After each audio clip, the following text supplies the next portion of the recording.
Hey everyone, this is Mariam Manuel, and my topic for my presentation, my paper, is on how Deweyan philosophy on experiential learning changes the beliefs of pre-service teachers.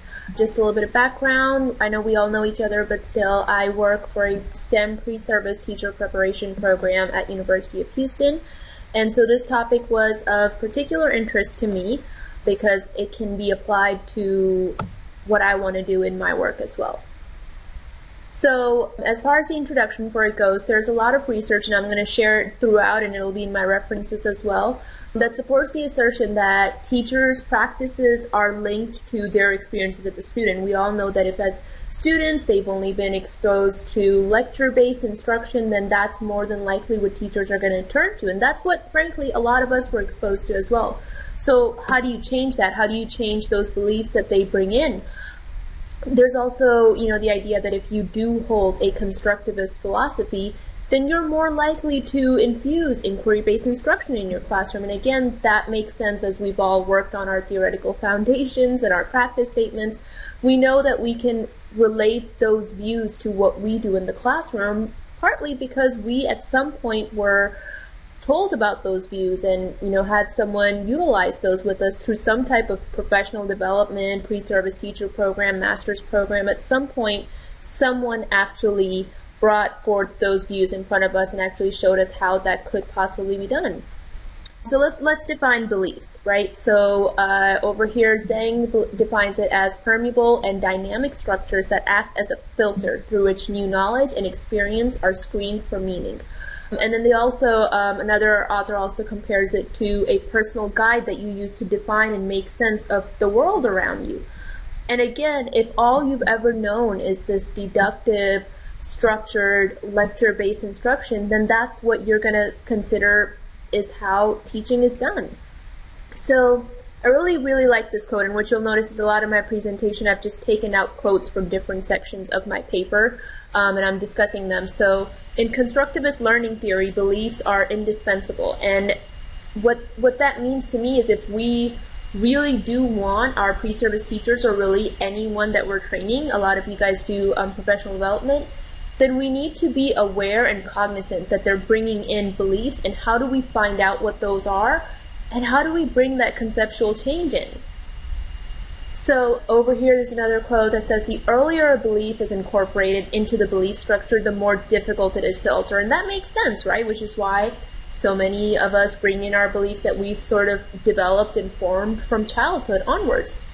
Teachers' beliefs have the power to influence not just their thinking, but also, so it's not just the fact that they teach through these deductive, lecture-based methods. No, but it's also the fact that this is how they're planning their instruction. You could have, these pre-service teachers go on to become team leads, department chairs. It's really important that we don't just make this assumption that, oh yeah, because we did this great training and you went through this great program, you're now, I don't know, I guess, lecture-free, so to speak. No, we have to find out what's really going on. And so that's where this sentence comes in. It's a core responsibility of all teacher education programs to transform the beliefs and notions. And with that in mind, we also need to be aware of what they are too, and try to find out what they are. So just a little bit about my theoretical framework. The National Science Education Standards from the National Research Council define scientific inquiry as a series of purposeful activities. That term purposeful is really important to me in my philosophy, because I don't believe that inquiry is just a series of labs or activities that are just, put together and conducted in a classroom. I think that purposeful planning is a really important component of inquiry-based instruction. Furthermore, the National Research Council has tasked teachers with this responsibility to provide students with opportunities to conduct and develop an understanding about scientific inquiry. Here are some quotes from Dewey that relate to my philosophy, my theoretical framework for this paper. So he advocates for teachers to facilitate learning, to be facilitators. He advocates for progressive methods of hands-on teaching and learning. Genuine education comes through experience. Again, this paper looks at the impact of experiential learning. And he also mentions reflection as well. over here this quote that says there is, I think, no point in the philosophy of progressive education which is sounder than its emphasis upon the importance of participation of the learner. So again, how does the learner participate in his or her own learning? That's where we need to consider, how are our pre-service teachers participating? How are our teachers participating in their own learning? Or are we just making the same mistake that we're telling them not to make, which is just, lecture and tell them what to do? So in my literature review, this first study, and there's a few different ones, I'm going to talk about two. This first one that was conducted at a large public university in eastern United States in a 2-year master certification program. It basically wanted to investigate how the beliefs changed as they were enrolled in this science methods course.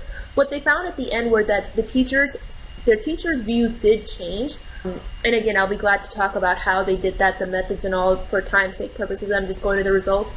They went from teacher-centered to student-centered views, but these results showed that they were not consistent or linear. And here's what that means. Some teachers actually, at certain points in the program, because they measured it at different points, they actually did regress. What I mean by that is they actually kind of changed their mind. They were like, yeah, inquiry's great, and then they were like, whoa, wait a minute, maybe inquiry's not that great. And that's because during those moments they were struggling with it. They were sometimes struggling with the content. They were sometimes just struggling with the open-ended nature of the assignment as well.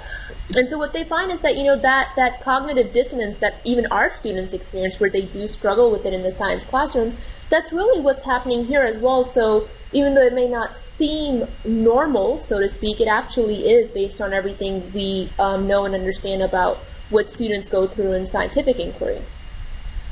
So another program, this one for math, they evaluated the impact of the integration of a math methods course on the beliefs of pre-service teachers and their teaching practices. And the results in phase 1, where they did pre and post tests on their beliefs based on just exposure to cooperative learning, just within the program itself, showed that the results did change, and that the teachers' beliefs after they went through this program, they did lean more towards the Deweyan model and cooperative learning. So they did have a positive impact on teacher beliefs.